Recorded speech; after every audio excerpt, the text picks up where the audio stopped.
할렐루야. 오늘도 이 강의를 듣기 위해서 또 텔레비전과 또 그 화면에 여기 함께 하신 여러분들에게 성삼위 하나님의 은혜와 또 위로와 또 평강과 축복이 함께 하시기를 소원합니다. 그러고 보니 오늘 강의가 2021년 마지막 강의가 되네요. 오늘 우리 잘 마무리 하십시다. 여러분 축복하고 또 사랑합니다. 너무나 감사합니다. 오늘 또 오늘 강의 제목은 교회 개혁의 꿈에 대해서 말씀드리겠습니다. 교회 개혁의 꿈은 즉 개혁교회의 꿈입니다. 이 개혁교회의 꿈은 바로 교회가 교회되게 또 은혜가 은혜되게 하시는 그런 참된 교회상을 우리가 찾아야 되겠다. 우리 한국 교회가 아니 세계 교회가 다 너무나도 성경에서 멀어지고 흐려진 가운데 있기 때문에 제가 이 과목을 특별히 설정했습니다. 오늘 이제 순서는 맨 먼저 성경 제가 한 절 읽을게요. 성경 읽고 그 다음에 개혁자 요한 칼빈에 대한 거 한번 제가 읽겠습니다. 제가 쓴 시입니다. 그 다음에 이제 아브라함 카이퍼의 사상과 삶을 또 시로 엮은 거 그거 한번 읽고 그 다음에 지난번에 좀 이 과목에 대한 오리엔테이션과 또 책 소개도 했는데 다시 반복할 건 없고 간단하게 핵심만 말씀드린 후에 제가 하나님께 가까이 이 본문 말씀을 가지고 우리 한국교회가 하나님께 가까이 가는 그런 교회가 돼야 되겠다. 이 강의를 계속할 것인데 참 섭섭하게도 오늘 우리 한국교회뿐만 아니라 세계교회가 그 인본주의 이 세계관과 인본주의 사상이 교회 안에 깊이 들어와서 하나님께 점점 멀어져 가는 것이 너무너무 안타깝고 죄송해서 제가 참 타는 가슴으로 이 강의를 하게 됐습니다. 그러면 먼저 제가 하나님의 말씀, 제가 오늘 아침에 받은 그 은혜의 말씀 여러분과 나누고 싶습니다. 제가 어제 유튜브를 보니까 제가 사랑하는 제자, 지금은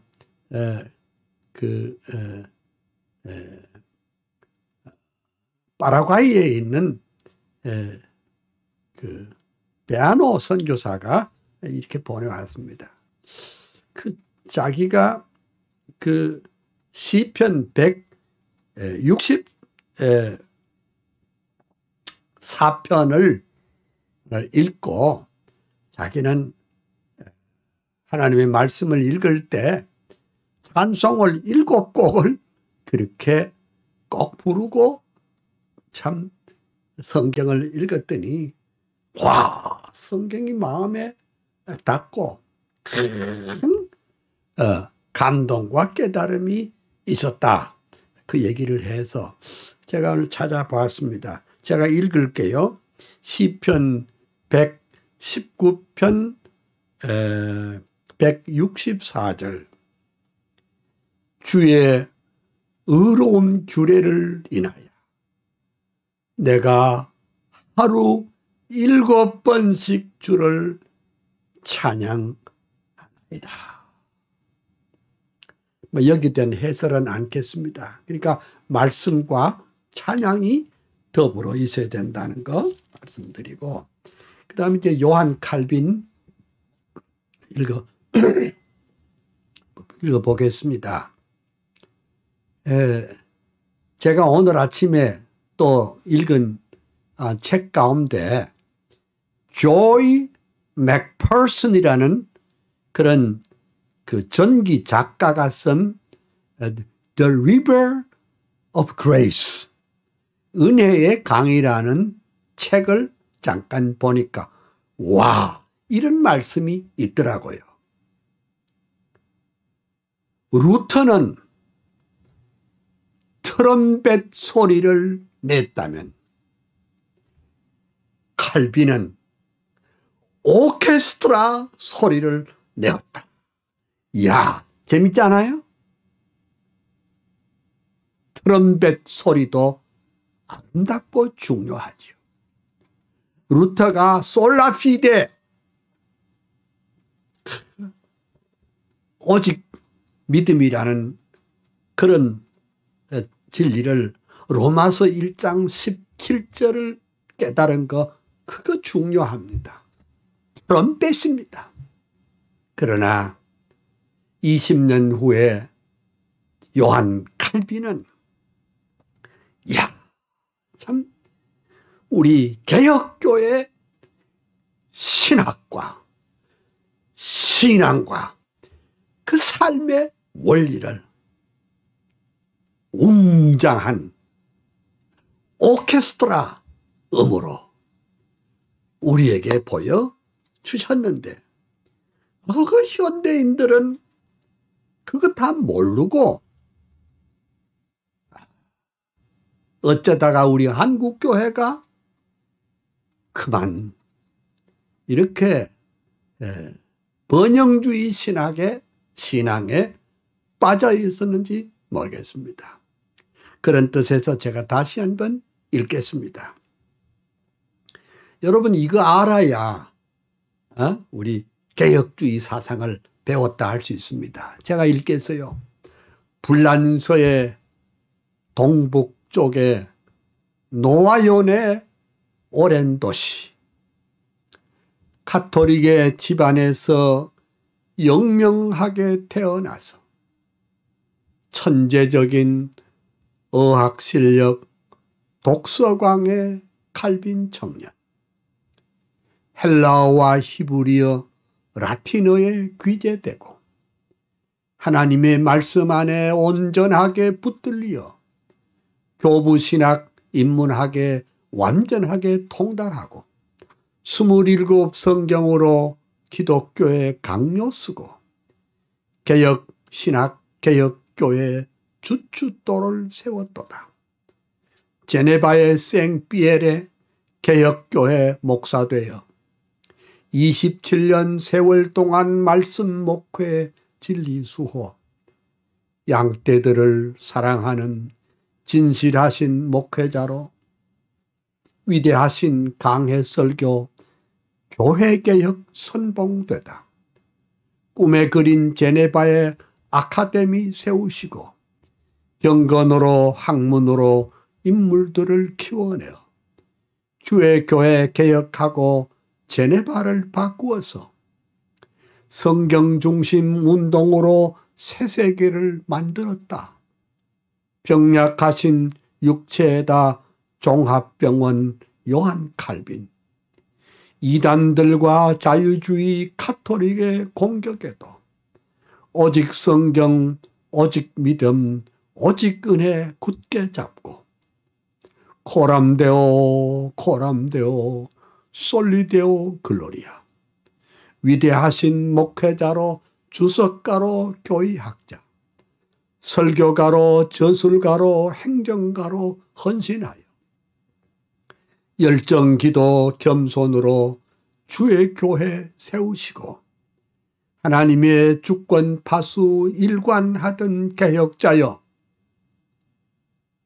500년의 역사 따라 개혁사상 이룩해서 그의 사상, 그의 불꽃, 예수사람 요한 칼빈, 한국교회, 개혁교회, 청교도의 신앙 따라 하나님의 말씀 중심, 교회 중심 전통이여 개혁주의 사상으로 정통교회 세우면서 영혼 구원 진리 파수 개혁신앙 보루되어 예수 한국 복음 통일 민족 구원 완수해서 칼빈주의 사상으로 세계 선교 이룩하세. 아멘. 여러분의 마음 가운데 이것이 잘 입력이 되기를 소원합니다. 그 다음은 아브라함 카이퍼의 사상과 삶을 좀 시로 엮은 거, 노랫말로 엮은 거 같이 해보겠습니다. 아브라함 카이퍼가 가신 지도 100년이요. 작은 나라 홀란드의 목사들 태어나다 25세 칼빈 연구 최고 학자 신학박사 26세 목사 되어 첫 번 목회 시작하다 베이스트 목회 중에 역사적인 칼빈 부흥 우트레흐트 암스테르담 대형 교회 목사 되니 칼빈주의 화신으로 인본주의 대결하고 교회 개혁 챔피언인 목회자요 교수였다.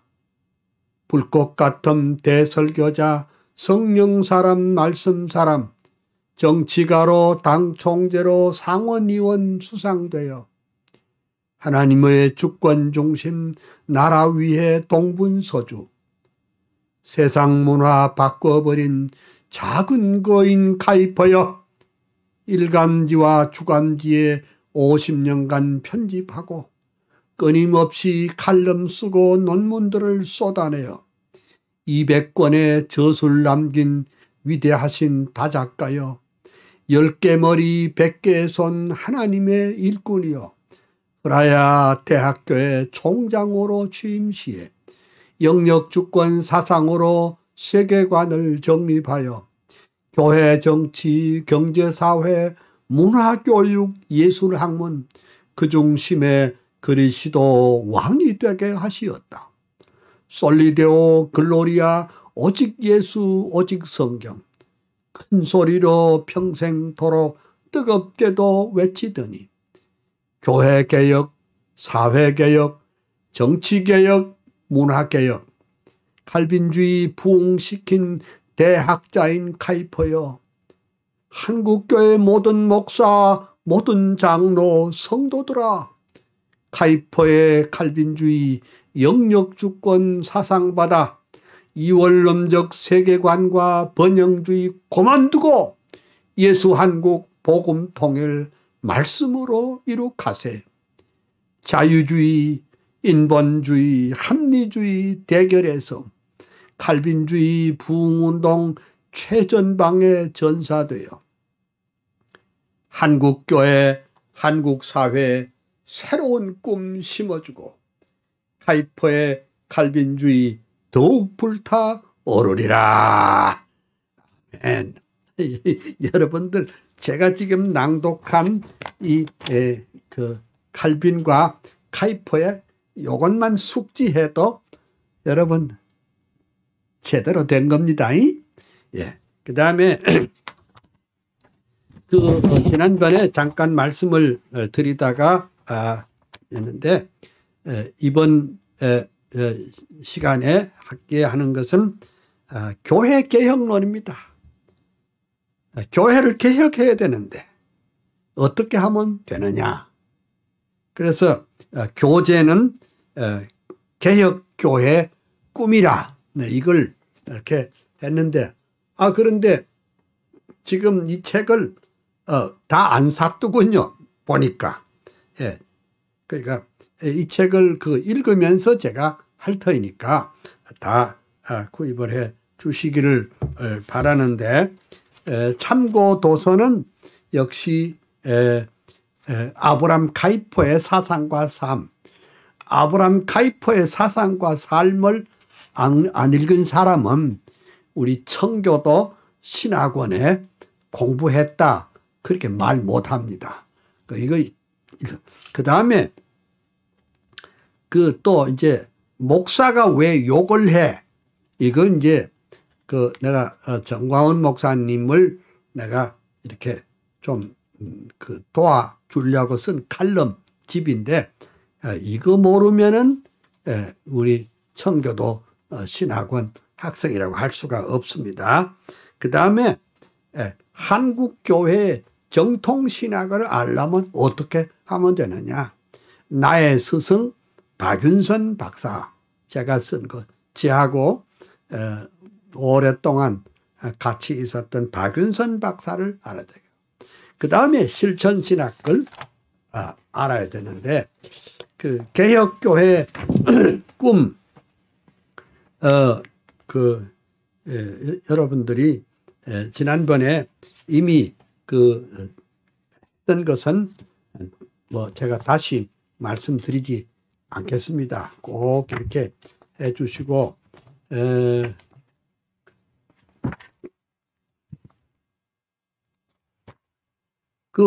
어디서 그걸 하는지 그거는 좀 띄워 주실래요? 어떻게 주문하는지. 네? 잘.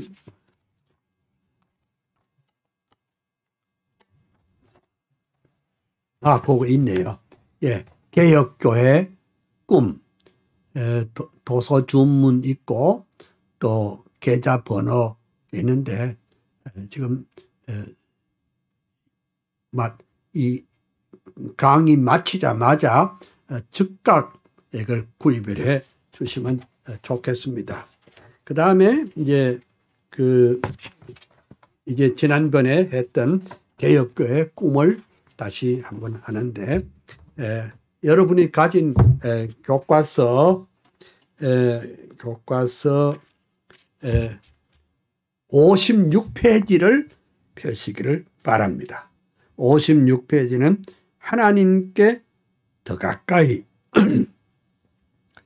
이거는 이제 언제적 한 것인가 하니까 1977년 5월 4일 부산 초량교회에서 제14회 전국 목사장로 기도회에 제가 강연한 것입니다. 전에도 좀 설명을 드렸지만은, 제가 이제 50년 전입니다. 50년 전에 화란 유학을 가서 방황하고 있을 때 그 두 가지 사건이 있었습니다. 하나는 내가 공부도 안 되고 말도 안 되고 방황하고 있을 때 제가 헤르만 도에베르드 박사, 즉 당대의 최고의 석학인, 칼빈주의 운동의 석학인 헤르만 도에베르드 박사님을 직접 찾아뵌 겁니다. 제가 여쭈어 봤습니다. 선생님,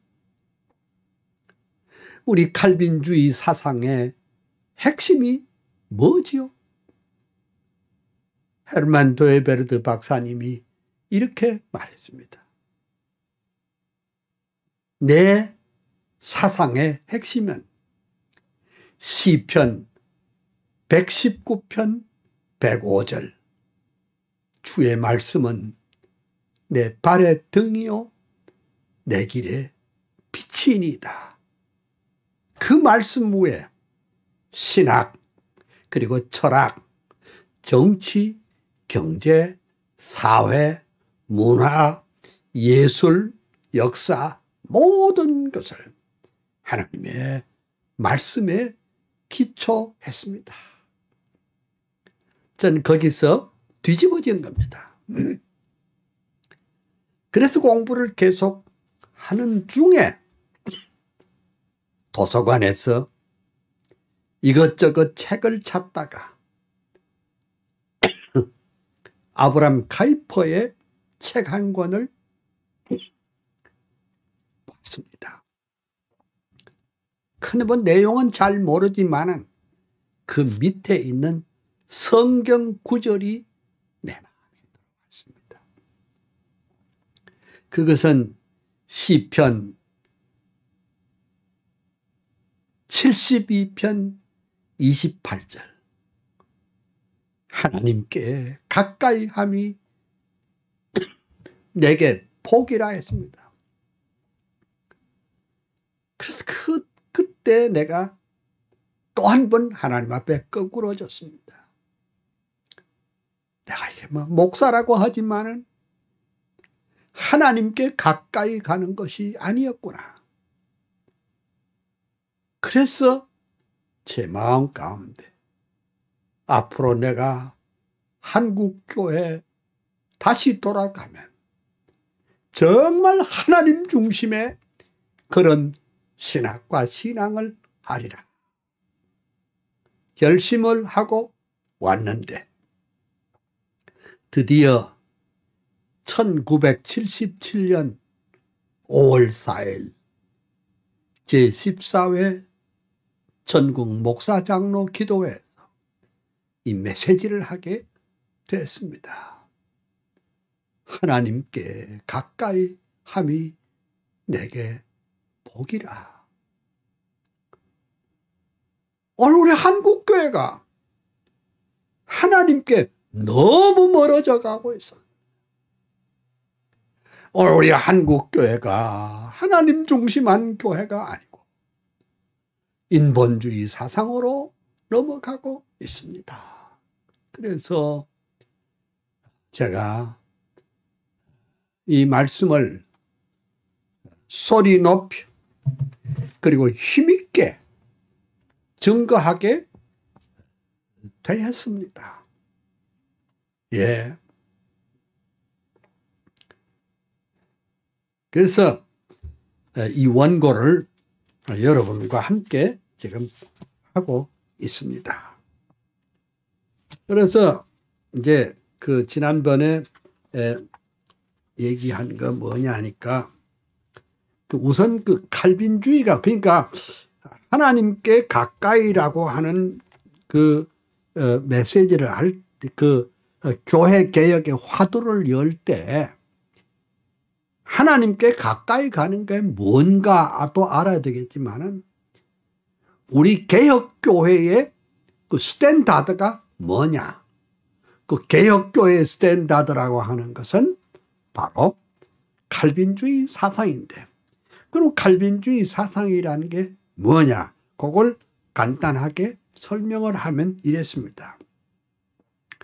그것은 로마서 11장 36절 만물이 주에게서 나오고 주로 말미암고 주에게로 돌아가미라. 영광이 그에게 세세에 있으리로다. 아멘. 그러니까 모든 것이 하나님에게 나와서 하나님으로 말미암고 하나님으로 돌아간다. 이것이 우리 그 개혁교회의 하나의 이정표가 되는 것입니다.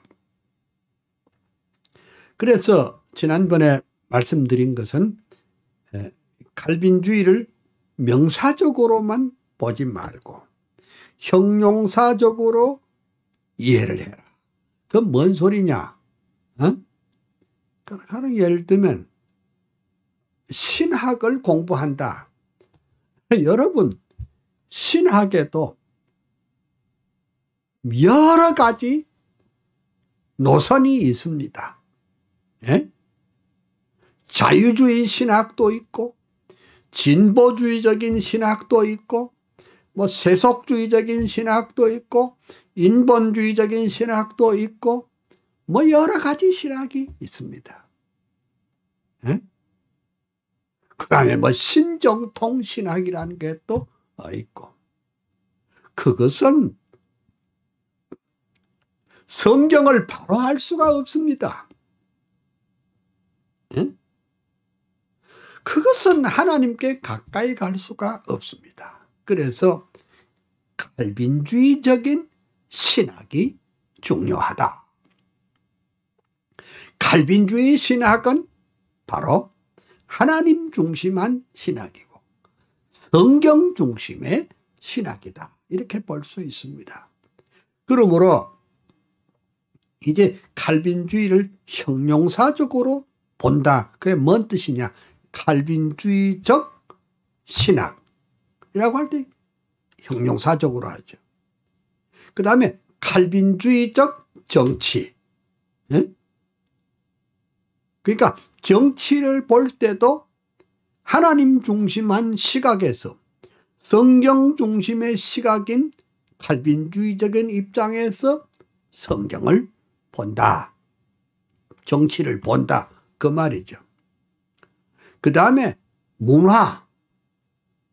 요즘 우리 사회, 세상에 제일 말하자면 많이 회자가 되는 것이 문화입니다.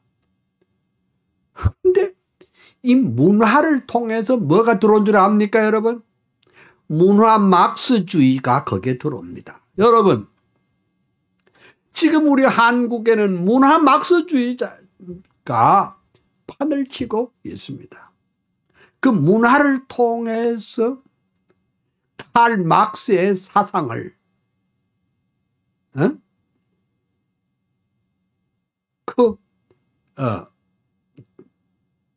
격려 그리고 조작 그런 것입니다.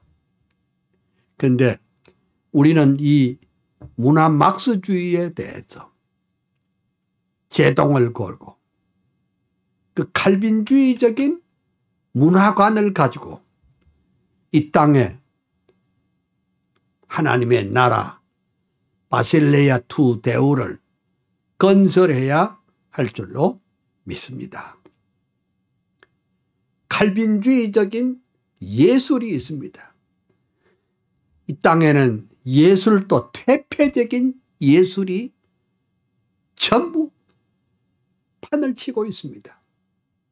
그러니까 인본주의적인 예술운동이 있는데 우리는 이 땅에 하나님 중심한 그런 칼빈주의적인 예술도 만들어야 할 것입니다. 그래서 우리 칼빈주의는 아브라함 카이퍼가 말한 대로 이 땅에는 하나님의 주권이 미치지 않는 곳이 한 곳도 없다. 그러니까 삶의 모든 영역에 하나님의 주권이 움직인다. 그것을 말하는데 골로새 2장 10절에 말하기를 그는 모든 정사와 권세의 머리라고 했습니다. 여러분, 예수 그리스도는 교회에서만 머리가 아니라 우리 학교에서도 예수 그리스도는 머리가 됩니다. 예수 그리스도는 가정에서도 머리가 되십니다. 예수 그리스도는 이 나라에도 머리가 되시는 것입니다. 그러니까 우리 칼빈주의 핵심은 아브라함 카이퍼의 말대로 삶의 모든 영역에 예수 그리스도가 왕이 되게 하는 것입니다. 우리 개인도 예수 그리스도가 왕이 되어야 되겠지만 우리의 모든 삶의 공동체, 우리 모든 사상에 예수 그리스도는 왕이 되어야 합니다. Jesus is King of the Kings. 예수 그리스도는 왕 중에 왕이십니다. 자, 그리하려면 하나님 앞에 우리가 하나님 중심의 삶을 살려면 어떻게 하면 되느냐? 지난번에 말한 대로 그것이 곧 코람데오의 삶, 하나님 중심의 삶이라 이렇게 말했습니다. 칼빈주의의 핵심은 성경관입니다. 그러니까 솔라 스크립투라, 오직 성경인데, 칼빈이 말한 대로 참된 신앙은 성경이 가는 데까지 가고 성경이 멈추라는 곳에 가서 멈추는 것, 즉 the authority of the Bible, the authority of the Holy Scripture, 그 성경의 권위를 모든 것 위에 최고의 권위로 세우는 것입니다. 그러니까 우리가 교회 개혁을 말할 때 뭐 요새 뭐 이제 들리는 말로는 뭐 본질로 돌아가자, 좋은 말인데 그 본질로 돌아가자는 사람들이 또 쓰는 그 성경 이해가 뭐냐? 본질로 돌아가자 그래 놓고 성경을 인본주의 사상으로 늘 해석하고 그러면 안 되지요. 그러니까 참된 교회가 뭐냐? 하나님의 말씀 위에 세워진 교회가 참된 교회인 줄 믿습니다. 그래서 우리가 그의 말씀을 우리의 모든 것이 그걸 걸어야 됩니다. 그래서 이제 그 지난번에 이어서 그러면 어떻게 우리가 하나님 앞에 가까이 갈 수 있는가? 그거 이제 오늘의 화두입니다. 어떻게 하나님 가까이 갈 수 있는가?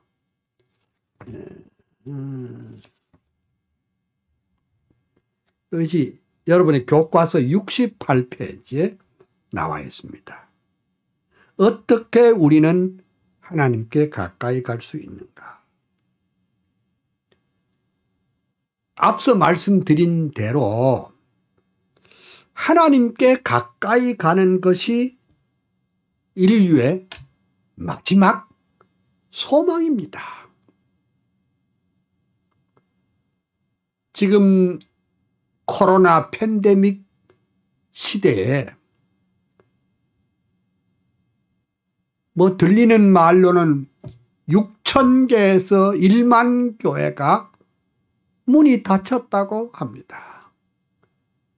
이야, 정말 우리가 힘든 시대에 살고 있습니다. 그래, 우리 희망이 뭐냐? 그래도 그런 가운데도 하나님께 가까이 가는 게 개인도 교회도 나라도 사는 길인 줄 믿습니다. 하나님께 가까이 가는 성도, 하나님께 가까이 가는 교회가 되어야 하나님이 함께하는 교회가 될 것입니다. 그러므로 시편 73편 28절에 하나님께 가까이 함이 내게 복이라. 내가 주 여호와를 나의 피난처로 삼아 모든 행사를 전파하리다 했습니다. 야고보서 4장 8절 이하에도 또 그래 됐습니다. 하나님께 가까이 하라. 그리하면 너희를 가까이 하시리라. 죄인들아 손을 깨끗이 하라. 두 마음을 품은 자들아 마음을 성결케 하라. 슬퍼하며 애통하며 울지어다. 너희 웃음을 애통으로 너희 즐거움을 근심으로 바꿀지어다. 주 앞에서 낮추라. 그리하면 주께서 너희를 높이시리라 했습니다.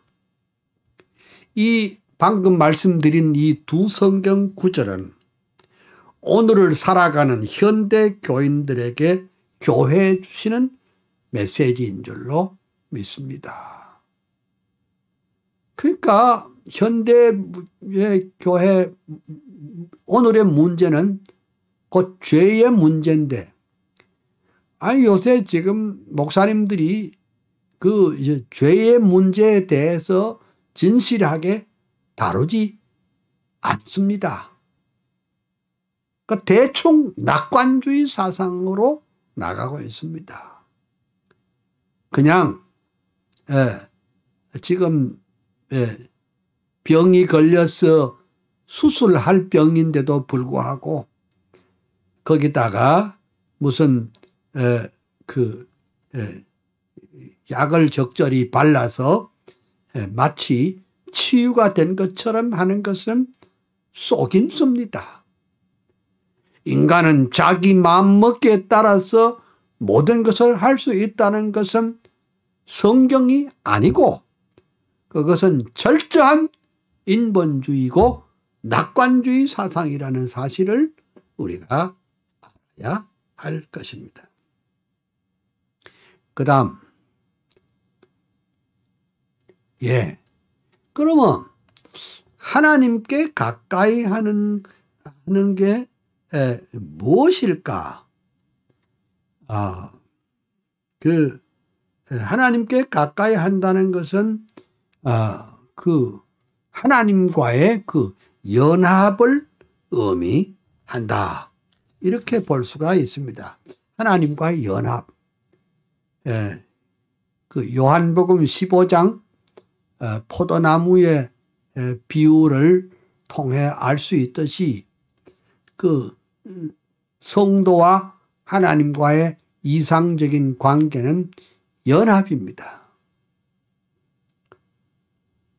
그 미국의 웨스트민스터 신학교의 위대한 변증신학자 코넬리우스 벤틸 박사는 말하기를 현대 인간은 탕자 문명이요 탕자와 같다 그랬습니다. 탕자가 뭡니까? 아버지를 멀리 떠나서 제 마음대로 사는 그런 사람이 탕자 아니겠습니까? 그 현대 인간은 탕자입니다. 결국 하나님을 떠난 인간은 동물처럼 될 수밖에 없습니다. 그래 일찍이 성 어거스틴이 말한 대로 내 영혼이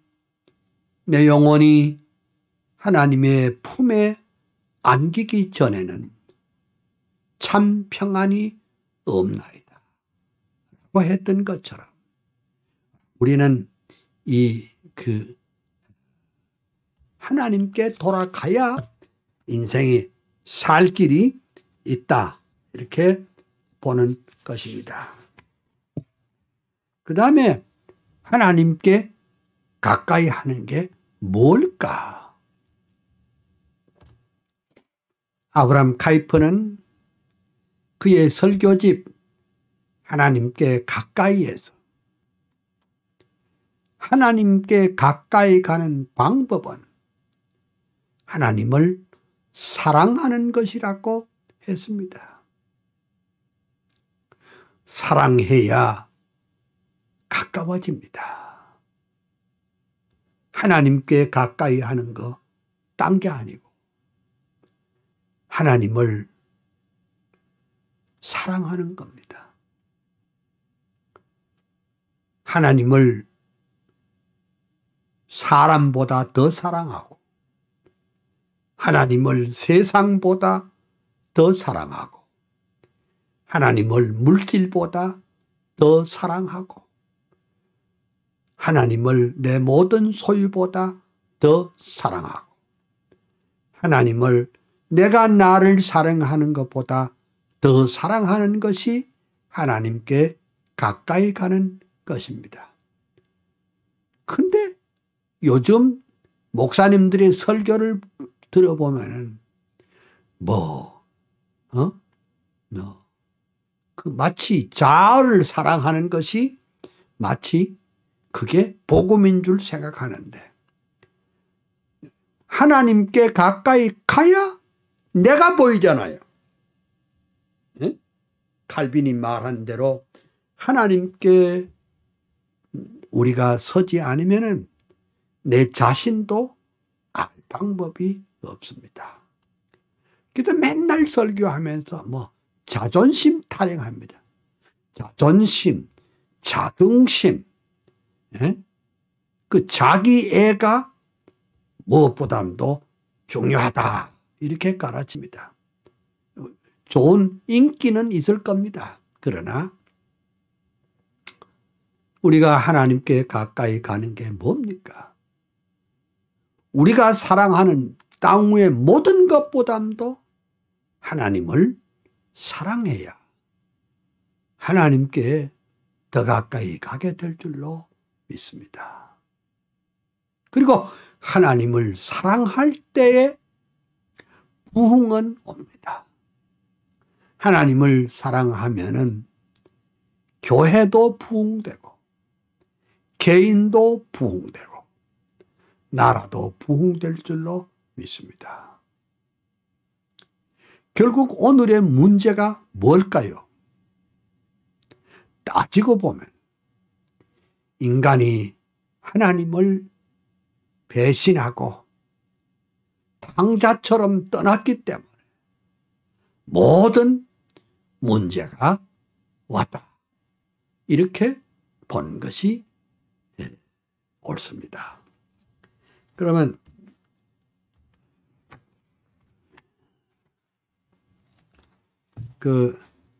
제 교과서를 좀 읽어보겠습니다. 네. 그 교과서 가운데 69페이지에 보면 이렇게 되어 있습니다. 69페이지 보면 인간은 하나님께 대한 신앙을 버렸을 때 하나님께 멀어져 간 겁니다. 딴 게 없어요.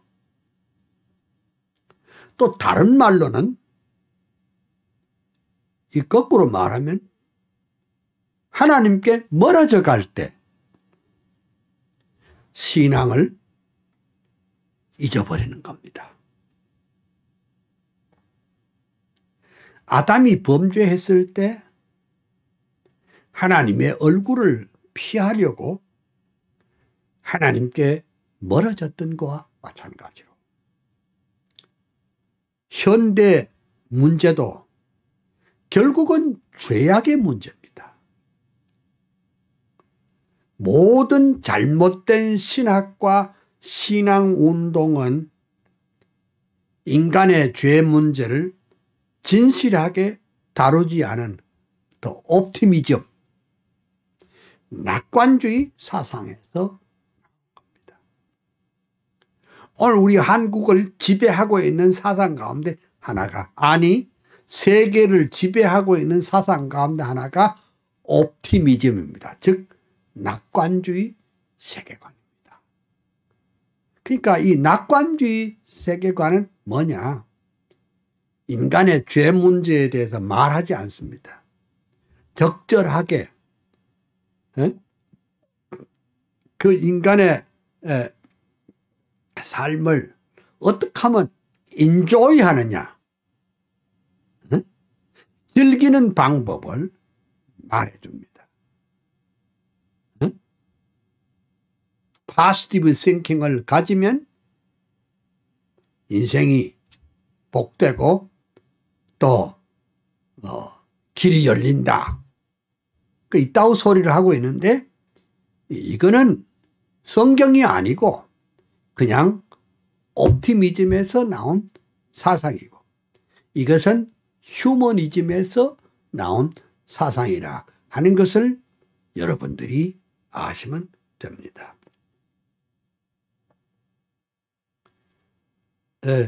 옛날에 그 파스칼이라는 철학자가 말하기를 하나님은 깨닫기는 어렵지 않으나 그 품에 안기기는 어렵다. 또 이런 말을 했네. 하나님을 구체적으로 개인의 하나님으로 신앙하고 따라가는 삶이 쉽지 않다 하는 것을 의미합니다. 근데 우리 이제 칼빈주의적인 시각에서 보면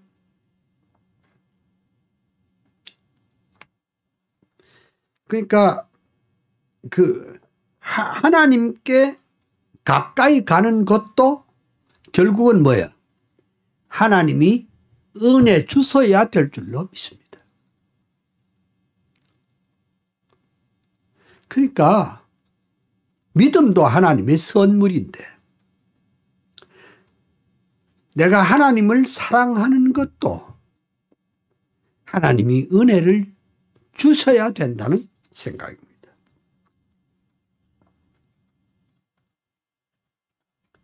히브리서 11장 6절에 믿음이 없이는 하나님을 기쁘시게 못하나니 하나님께 나아가는 자는 반드시 그가 계신 것과 또한 그가 자기를 찾는 자들에게 상 주시는 자이심을 믿어야 할지니라. 이겠습니다. 믿음이 있어야 하나님을 만날 수 있고 믿음이 있어야 하나님을 가까이 할 수 있습니다. 이건 단순한 진리입니다. 결국 칼빈주의적인 신앙이란 무엇입니까? 하나님 중심의 생활은 언제나 하나님께 가까이 가는 생활입니다. 그에게 가까이 갈 때만이 성도는 성도다워지고 교회가 참 교회 될 줄로 믿습니다. 제가 지금 70페이지까지 왔고요. 그 다음에 이제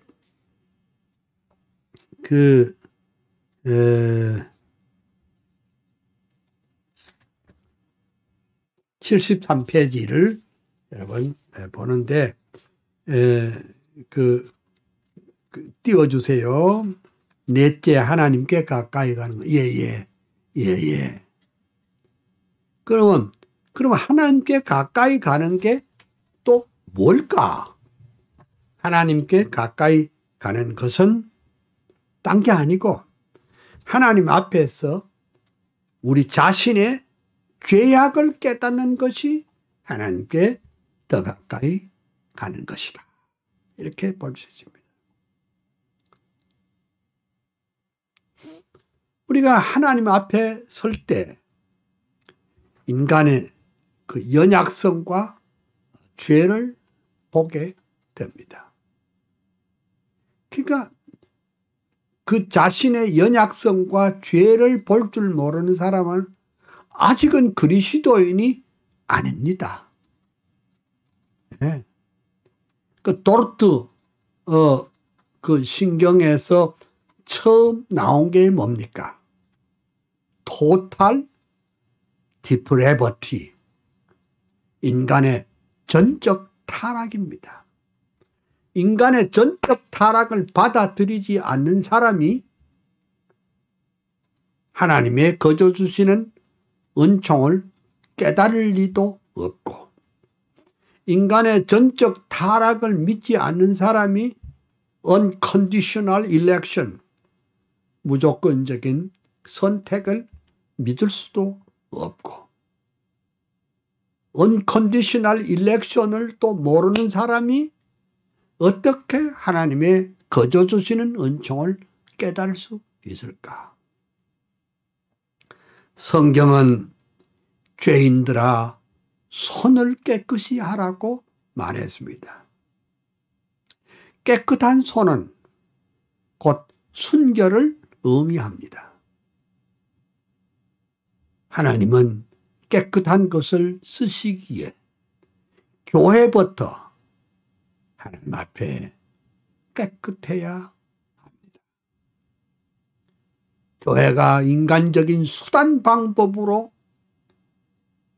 경영되고, 교회가 인간의 수단 방법으로 진리의 말씀을 말하지 않고 그 적절하게 사람의 비위를 맞추는 그런 설교를 한다면 교회는 하나님께 멀어져 가는 그런 교회가 될 수밖에 없습니다. 그런 제가 73페이지를 조금 더 이렇게 여러분과 함께 생각을 해보도록 하겠습니다. 그 피조물인 우리 인간이 하나님을 하나님으로 바로 섬기며 높일 때 인간은 어째요? 자기의 연약과 죄를 보게 되겠죠. 그렇잖아요. 성경은 죄인들아 손을 깨끗이 하라고 했습니다. 깨끗한 손이 뭐요? 순결입니다. 무엇보다도 우리는 하나님 앞에 밝은 양심으로 서야 합니다. 개인도 그래야 되지만은 무슨 공동체든지 국가든지 교회든지 하나님 앞에 그 순결을 지키고 깨끗한 양심을 가져야 한다는 것입니다. 자, 보세요. 교회가 민족 앞에 증거자로 빛과 소금 노릇을 하려고 하면 어떻게? 교회부터 깨끗해야 됩니다. 지금 지난 몇 년 동안 참 그 종북 세력들이 정부 안에 우글거리고 의회 안에도 우글거리고 법조계도 우글거리고 언론계도 우글거리는데 교회가 입도 뻥긋하지 못하고 그냥 코로나 방역에 절대 순종하면서 그리고 그것을 교회를 지키는 것이라고 생각을 했던 교회가 입도 뻥긋 못한 이유가 뭐냐?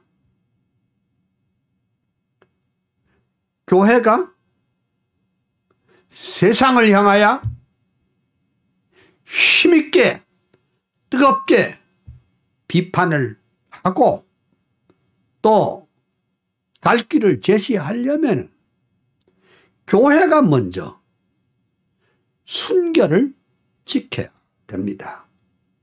교회가 먼저 하나님 앞과 사람 앞에 깨끗해야 되죠.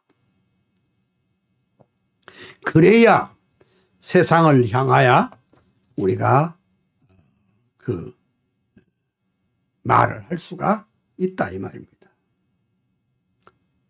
한국 교회가 맨날 하늘의 축복만을 바라보고 자기 자신에게 매질을 하지 못한다면 그 얼마나 안타까운 일이겠습니까?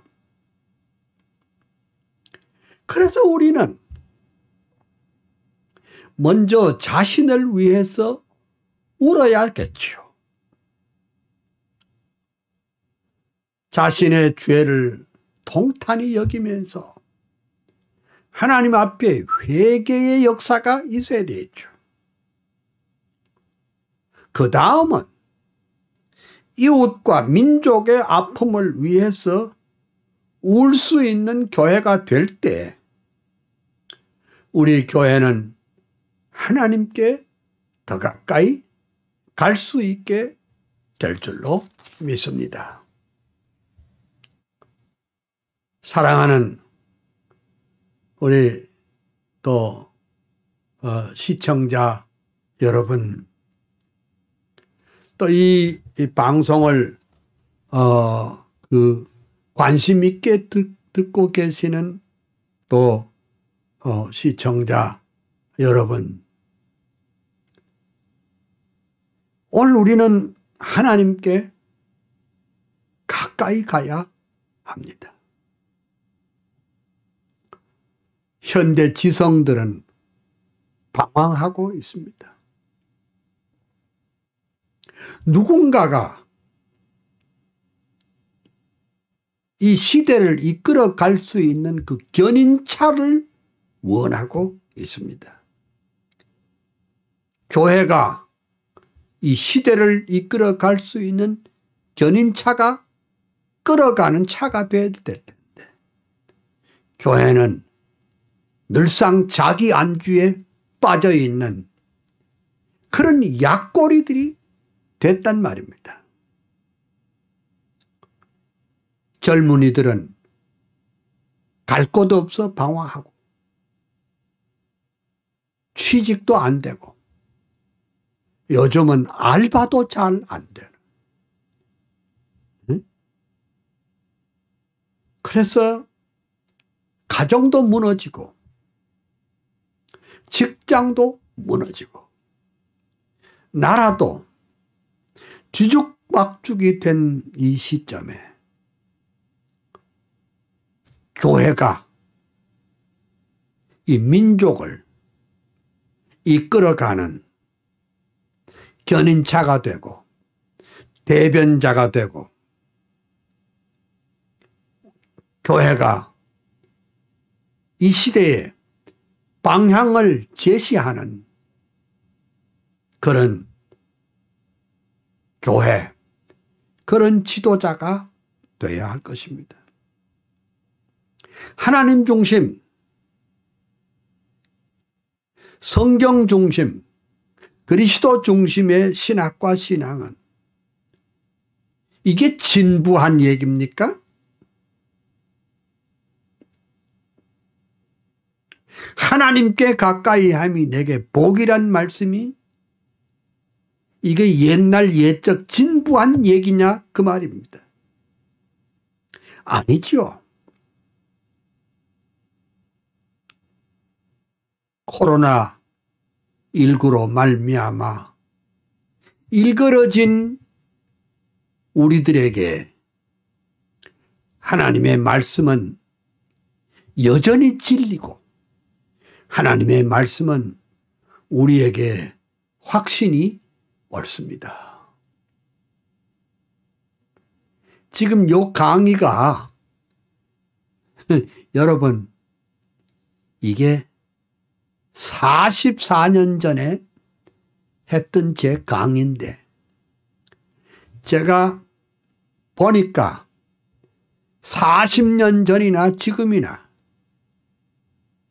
세상은 달라진 것이 없고 더 부패하고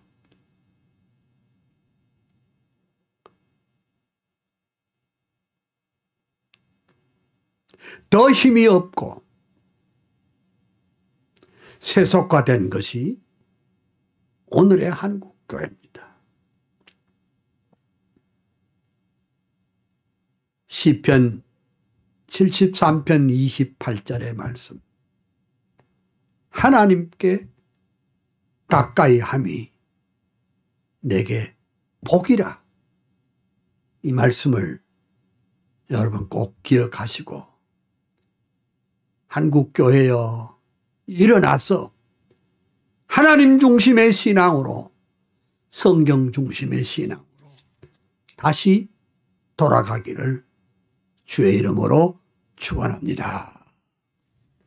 그 다음 이제 그 3번인데 3번 이건 조금 제가 최근에 한 메시지입니다. 그러면 우리가 이제 교회를 개혁해야 되는데, 교회를 개혁하려면은 어떤 비전, 어떤 꿈을 가져야 되느냐, 그것이 또한 중요한 줄 믿습니다. 이건 이제 2010년 5월 12일 광주 송정중앙교회 땅에서 했던 제 메시지입니다. 그래서 이걸 좀 핵심도 말씀하면서 또 이것을 제 교과서를 읽기도 하면서 진행을 해 보겠습니다.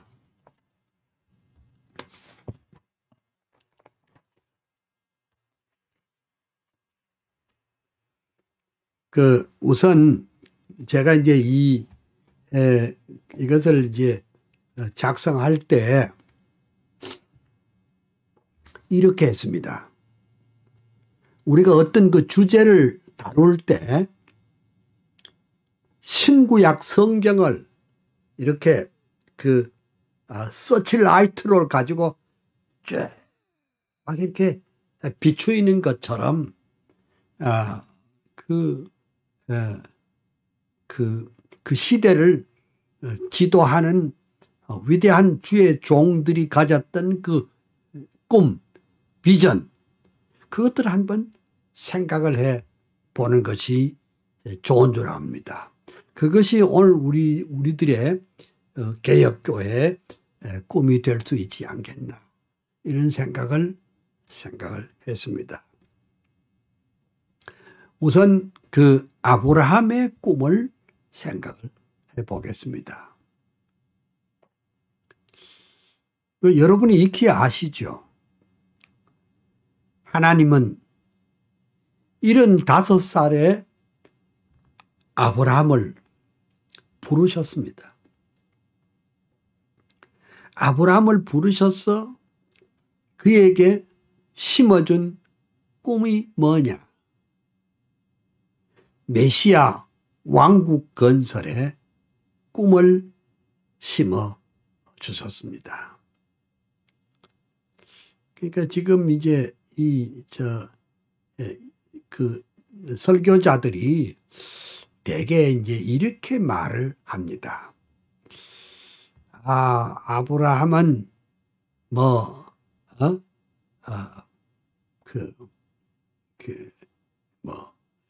아브라함의 그 장점, 아브라함의 그 인물 되는 그 장점을 들어서 아브라함은 본토 친척 아비 집을 떠나 내가 네게 지시한 땅으로 가라. 그 순종에다가 포인트를 둡니다. 순종의 삶을 살았다. 그런데 저는 그것을 조금 더 격을 좀 높여서 하나님께서 아브라함에게 본토 친척 아비 집을 떠나라는 그 말이 무슨 뜻이냐? 바로 장차 올 메시아 왕국 건설을 위해서 하나님이 아브라함을 이방 족속에게서 이렇게 불러내신 것입니다. 사실은 아브라함은요, 말하자면 아버지도 우상장사였고 그 분위기에 자란 사람입니다. 본인도 아마 그랬겠죠. 근데 하나님이 아브라함을 이렇게 뽑아냈습니다. 불러냈습니다. 그러면 우리가 성경을 볼 때 뭐 아브라함, 이삭, 야곱 그거보다 더 중요한 것은 하나님이 이 아브라함을 통해서 하시고자 하시는 일이 뭔가 그걸 먼저 알아야 됩니다. 하나님이 아브라함을 부르신 목적은 장차 올 메시아 왕국 건설, 즉 장차 올 예수 그리스도를 통해서 그 구속의 위대한 작업을 위해서 제1차 작업으로 아브라함을 부르신 것입니다. 인간이 죄와 허물로 말미암아 소망 없을 때 그 하나님께서 무슨 구상을 했느냐? 메시아를 주시기로 작정을 하고 그 매뉴얼을 만드신 것입니다. 그 첫 번 단추가 뭐냐? 아브라함을 택하여 이방 나라에서 불러내신 것입니다. 본토 친척 아비 집을 떠나서 내가 네게 지시할 땅으로 가라. 그러니까 그 하나님의 비전이 곧 아브라함의 꿈이 된 겁니다. 그래서 이 성경은 그 하나님의 구속의 역사인데 그 구속의 역사의 첫 단추가 하나님이 아브라함을 선택한 겁니다. 와, 여러분 저는 바둑을 못 둡니다만은 바둑 두는 사람 보니까 그 첫 돌을 뭐 이렇게 바둑에 어디 귀에다가 턱 이게 놓더라고요. 그 다 생각이 있어요. 계획이 있어요. 예? 놓은 그 바둑 알을 통해서 그걸 집을 만들고 그리고 세력을 확장해 나가잖아요. 하나님은 아브라함을 택하여 주시고 위대한 구속사의 대업을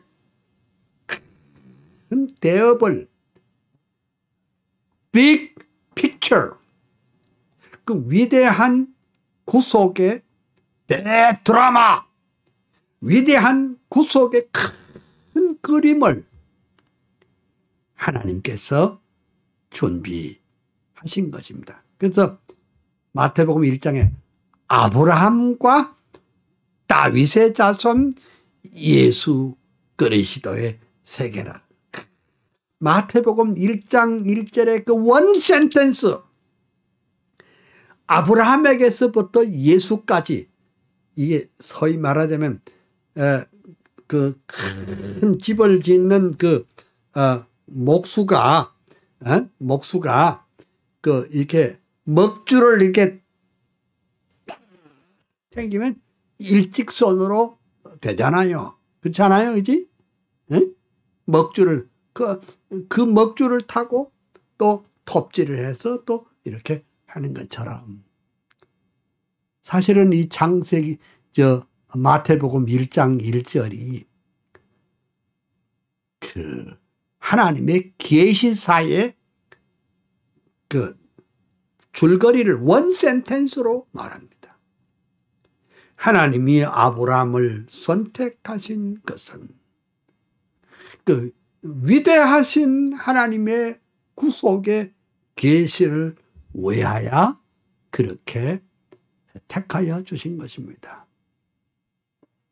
그러니까 아브라함의 꿈도 따지고 보면 그 하나님의 이 메시아 왕국 건설의 꿈을 향하여 하고 있었다. 그래서 우리가 이제 교회 개혁을 해야 되는데 우리 꿈이 뭡니까? 우리의 꿈이 결국은 하나님의 이 구속 계시를 오늘의 교회에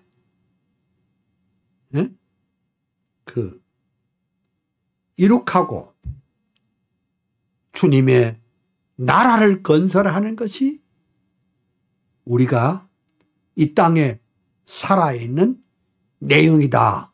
이렇게 보는 것입니다. 그 다음에 이제 요셉의 꿈을 좀 보겠습니다.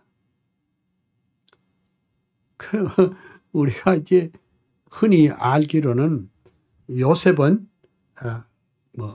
꿈쟁이라 그렇게 이제 모두들 알고 있는데, 근데 그 요셉은 신체적인 그런 꿈만 머리에 꾼 거, 잠자다가 꾼 그 꿈 말하는 게 아니고, 요셉은 그의 비전이 뭐냐? 하나님의 주권과 하나님의 나라에 두었습니다. 여러분, 참 우리 한국 교회 지도자들의 꿈이 뭡니까? 맨날 하는 말이 교회 새로 짓고 교육관 새로 짓고 공동묘지 확보하고 세계 선교한다면서 우리 이름으로 깃발 던지고 그게 꿈이라고 생각합니다. 10,000명 모이는 게 꿈이고 50,000명 모이는 거 꿈이고 글쎄 그 꿈이 다 나쁘다고 제가 말하는 거는 아닙니다. 다 그 나쁘다는 말은 아니지만 글쎄 그 요셉이 꿈꾸었던 그 꿈 우리가 꾸면 안 될까?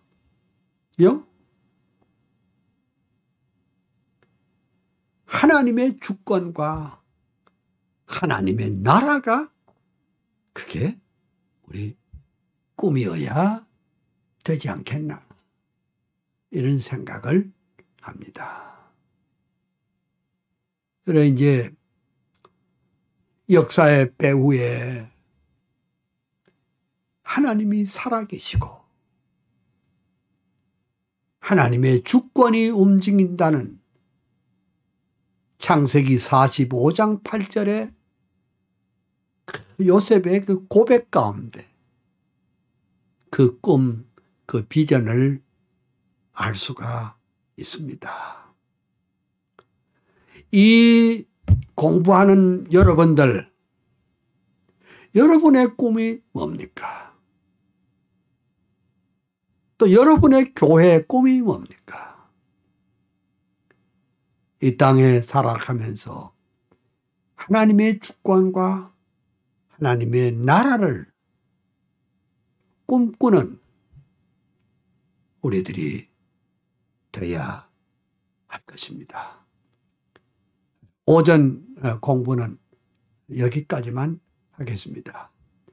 이따가 또 우리 몇 시에 만나죠? 1시 40분에 만나겠습니다. 1시 40분에 그동안 아직 책을 구입하지 못한 분들은 신속하게 구입을 하시고 또 이 강의에 지장이 없도록 그렇게 해주셨으면 고맙겠습니다. 감사합니다.